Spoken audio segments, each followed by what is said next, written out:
माता पिता के बाद अगर हमें कोई सच्ची मोहब्बत कर सकते हैं तो वो है पति या पत्नी। पति पत्नी भी आपस में सच्ची मोहब्बत कर सकते हैं। मुझे पता है ये बातें कुछ लोगों को हजम नहीं होगी।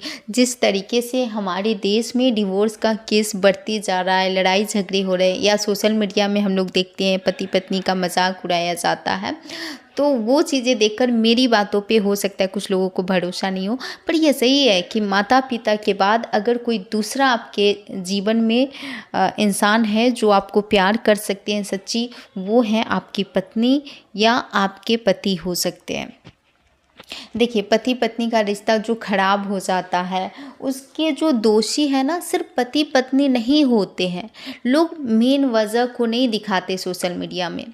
सिर्फ पति पत्नी के कारण से ही रिश्ते खराब नहीं होते। कई बार हमारे फैमिली मेम्बर्स इतने ज़्यादा इन्वॉल्व हो जाते हैं हमारे रिश्तों में, या हमारे रिलेटिव हो जाते हैं, तो पति पत्नी का रिश्ता खराब होने के पीछे इनका भी हाथ होता है, हमारे फैमिली मेम्बर्स का भी हाथ होता है। मैं ये नहीं कहती कि कोई साजिश से हमारा रिश्ता खराब करते हैं, पर उनका भी रोल होता है।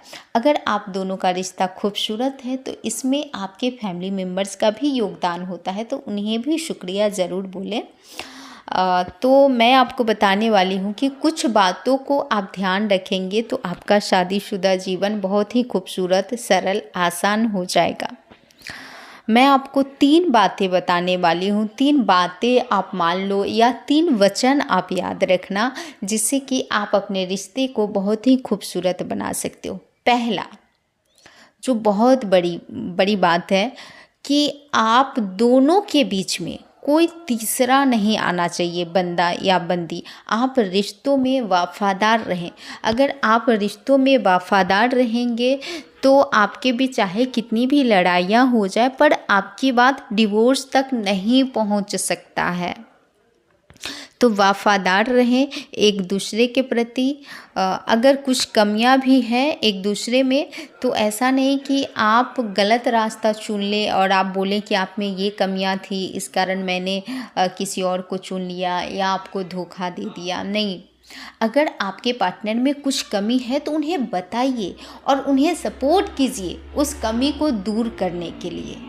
और ये बातें दोनों के लिए है, और उस कमी को वो दूर करेंगे। अगर नहीं कर सकते तो क्यों नहीं कर सकते हैं, वजह जानने की कोशिश करें और वफादार रहें। तो पहले वफादारी सीखिए, फिर शादी कीजिए, फिर आपका रिश्ता कभी खराब नहीं होगा। दूसरी बात, अगर पत्नी आग बने तो पति को पानी बन जाना चाहिए, और पति आग बने तो पत्नी को पानी बन जाना चाहिए। ठीक है, पर कई बार ऐसा नहीं हो पाता है, कई बार दोनों ही आग बन जाते हैं। तो यहाँ पर बस आपको ये ध्यान रखना है कि लड़ाई झगड़े के बाद रिश्ते में चुप्पी नहीं आनी चाहिए। क्योंकि देखिए, हम लोग रोबोट नहीं है, इंसान है। हमारे अंदर जैसे कि 365 दिन सिर्फ प्यार मोहब्बत नहीं हो सकता। 24 आवर सिर्फ प्यार ही नहीं हो सकता है। हमारे अंदर प्यार भी है, गुस्सा भी है, मतलब बहुत सारी फीलिंग्स है ना। तो कई बार लड़ाई भी होगी। तो बस आप इतना ध्यान रखिएगा कि लड़ाई झगड़े के बाद आपके रिश्तों में चुप्पी नहीं आनी चाहिए। ये जो चुप्पी है ना, ये बहुत डेंजर है। लड़ाई झगड़ा नहीं है डेंजर, तो ये चुप्पी नहीं आने दीजिएगा। ये चुप्पी रिश्ते को खोखला बना देती है। आप जितना देर चुप रहते हैं, आप एक दूसरे के बारे में नेगेटिव ही सोचते हैं, इसलिए रिश्तों में चुप्पी नहीं आने दीजिएगा।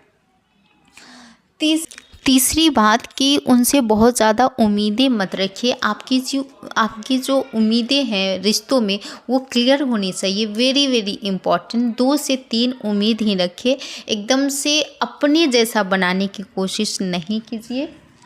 अगर वो आपकी उम्मीदों पर खरी नहीं उतर पा रहे हैं तो क्यों नहीं उतर पा रहे हैं, समझने की कोशिश करें।